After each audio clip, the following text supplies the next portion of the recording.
بسم اللہ الرحمن الرحیم. لا الہ الا اللہ محمد رسول اللہ. عاشورہ کے حوالے سے تھوڑی سی بات کرنی ہے کہ شریعت میں اس کے کیا احکام ہیں. کل عاشورہ کا دن ہے 10 محرم. اس میں کچھ تو کرنے کے کام ہیں، کچھ نہ کرنے کے کام ہیں.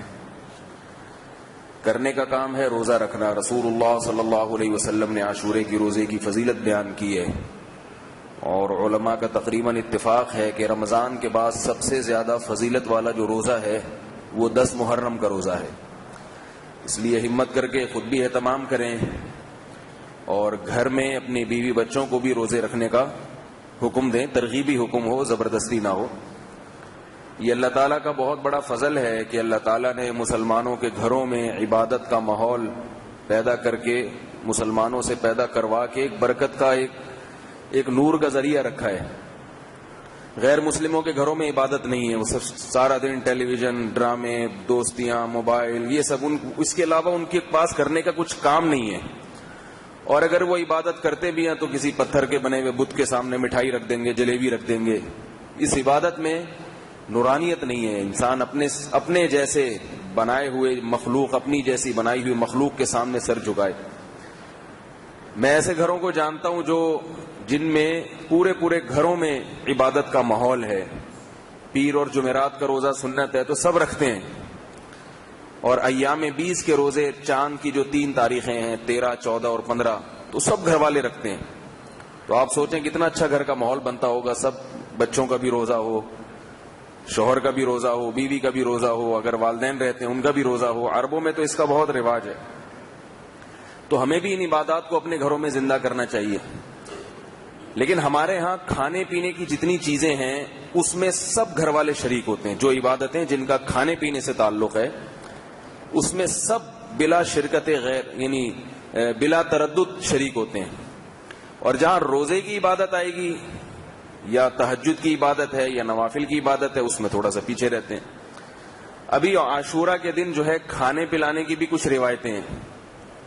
بعض روایتوں میں آتا ہے کہ عاشورہ کے دن دسترخوان وسیع کرو. تو پہلے تو میں اس مسئلے کی تھوڑی سی علمی تحقیق بیان کر دوں کہ مسئلہ کیا ہے عاشورہ کے دن دسترخوان وسیع کرنا. یہ بعض روایتوں میں تو ہے، مگر جتنی بھی روایتیں میں اس کا تذکرہ ہے وہ تمام روایتیں ضعیف ہیں، کمزور ہیں. کوئی بھی مستند روایت نہیں ہے. لیکن کثرت کی وجہ سے بعض علماء کا یہ قول ہے، بلکہ بعض کے جمہور کا یہ قول ہے کہ یہ حسن ہے، یعنی درجہ حسن تک پہنچی ہوئی ہیں. حسن وہ حدیث ہوتی ہے جو قابل قبول ہوتی ہے، یعنی اس پر عمل کیا جا سکتا ہے. لیکن بعض حضرات نے ان احادیث کا انکار کیا ہے.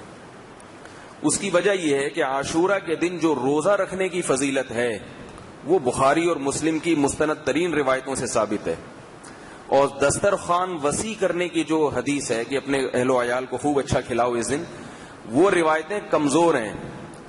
تو اب روزہ اور دسترخوان وسیع کرنا، یہ دونوں چیزیں جمع نہیں ہو سکتی. یعنی عاشورہ کے دن آپ روزہ بھی رکھیں اور کھلائیں بھی زیادہ. تو جب روزہ ہوگا تو کھلائیں گے کیسے؟ یعنی روزے کی ترغیب دیں گے نا آپ، اور اگر کھائیں گے تو روزہ کیسے رکھیں گے؟ کھلائیں گے تو ظاہر ہے خود بھی کھائیں گے.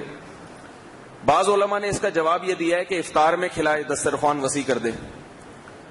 تو یہ جواب اس لیے تھوڑا سا دل کو نہیں لگتا کہ عاشورہ کے دن کی فضیلت ہے کہ دن میں کھلاؤ، یہ جو روایت میں آتا ہے. تو جب غروب آفتاب ہو گیا تو وہ تو دن نہیں رہا. اور دوسری بات، وہ 10 محرم کی تاریخ تبدیل ہو چکی ہوتی ہے. وہ تو 11 محرم شروع ہو جاتا ہے غروب آفتاب کے بعد. تو جو روایتیں ہیں ان میں 10 کے بارے میں ہے، 11 کے بارے میں نہیں ہے. بعض علماء نے اس کا جواب یہ دیا ہے کہ اگرچہ 11 تاریخ شروع ہو چکی ہوتی ہے مگر مجازن رات کو بھی دن میں شامل کر لیا گیا ہے. تو یہ سارے جو جوابات ہیں نا، یہ سوال در سوال اور جواب در جواب، یہ تھوڑا سا تکلف ہے اس میں. تو اس لیے میں ناچیز، میری کوئی اتنی بڑی حیثیت نہیں ہے کہ میں کوئی بڑے حضرات کے مقابلے میں اپنی کوئی علمی تحقیق پیش کروں. لیکن بہت سے علماء کو یہ کھٹکتی ہیں روایتیں کہ یہ روایتیں اتنی مضبوط نہیں ہیں. اس لیے علامہ ابن تیمیہ رحمہ اللہ، ابن قیم رحمہ اللہ، اور اسی طرح ہمارے شیخ حضرت مفتی رشید احمد صاحب رحمہ اللہ اور سعودی عرب کے بھی بہت سے علماء ان روایتوں کا بالکل ہی انکار کرتے ہیں کہ نہیں، عاشورہ کے دن کھلانے پلانے کی کوئی فضیلت نہیں ہے. لیکن دوسری طرف بہت سارے علماء ہیں جن میں ہمارے اکابر بھی ہیں، حضرت مفتی تقی عثمانی صاحب بھی ہیں اور بھی بہت سارے بڑے بڑے حضرات ہیں، وہ کہتے ہیں کہ روایتیں اتنی کمزور نہیں ہیں کہ ان کو بالکل ہی مسترد کر دیا جائے. تو وہ ان کی رائے ہے کہ نہیں، کھلا پلا سکتے ہیں افطار کے وقت میں، یا جن کا روزہ نہیں ہے ان کو دن میں کھلا دیں. تو جب ایسی صورت ہوتی ہے کہ دونوں طرف علماء کے قول ہوتے ہیں تو آپ کو جس کی رائے زیادہ صحیح لگے اس کو آپ فالو کر سکتے ہیں. تو بہتر یہی ہے کہ کھلانے پلانے کے بجائے روزے کو زیادہ فوکس کریں. اور اگر کھلانا پلانا ہی ہے تو افطار میں تو ویسے بھی اچھے کھانے کا انتظام کر لینا چاہیے. سمجھ رہے ہیں بات کو؟ جب آپ بچے روزہ رکھیں گے، گھر والے روزہ رکھیں گے، آپ بھی روزہ رکھیں گے، تو افطار کے وقت تو ویسے ہی بچوں کی حوصلہ افزائی کے لیے ان کو اچھا کھلا دینا چاہیے، افطار کی نیت سے کہ بھئی بچوں کی حوصلہ افزائی ہو جائے. بچوں کو اگر آپ بتائیں گے نا کہ بیٹا روزہ رکھو تو کل افطاری میں جلیبیاں لے کے آؤں گا اور یہ لے کر آؤں گا، تو بچے خوشی خوشی میں ویسے ہی رکھ لیتے ہیں. تو اس طرح سے افطار میں اگر آپ ان کو کھلا دیں تو کوئی حرج نہیں ہے. یہ تو ہے روزے سے متعلق. عمل کے لیے آج یہاں سے فیصلہ کر کے اٹھے. یہ دروس صرف سننے کے لیے نہیں ہے کہ ایک کان سے سنا اور دوسرے سے نکال دیا. یہ عمل کے لیے، آپ کے لیے حجت ہے. یہ قرآن حجت بن کے اٹھے گا قیامت کے دن کہ میں نے اپنا پیغام، قرآن کہے گا کہ میں نے اپنی بات ساری کھول کر رکھ دی تھی، یہ سنتے ہی نہیں تھے. بدترین مخلوق ہیں وہ لوگ کہ جو عقل سے کام نہیں لیتے.